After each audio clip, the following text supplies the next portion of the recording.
My connection with Jamaica goes back to the 50s when my family first moved out there, setting up an importation of rum from Jamaica to Germany. And I then moved out to Jamaica in the early 80s and grew up in Jamaica, and have still have family there and go back there.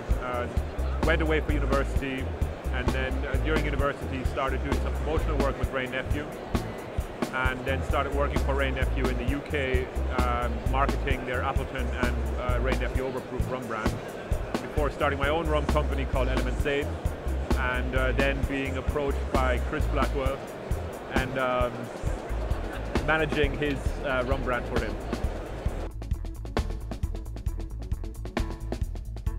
Blackwell Rum is a Jamaican rum, produced by Ray Nephew as well.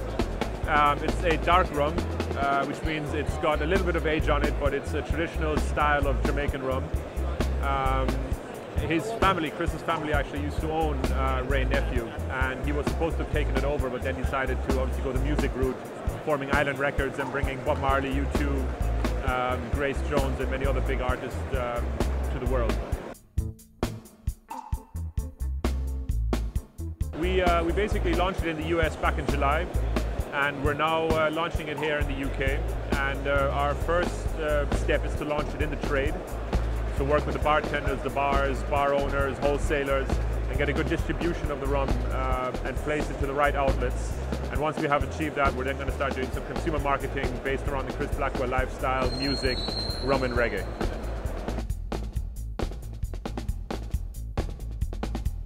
I mean, for me, Jamaica really is home because it's where my family is, it's where my friends are that I grew up with, and I mean, what's great about Jamaica is that it just has so many different facets to it. It's got different landscapes, from mountains to sea to tropical forests, and the culture itself. So it's one of the few countries in the Caribbean that has a very strong individual identity compared to some of the other countries, and that's what I really like about it.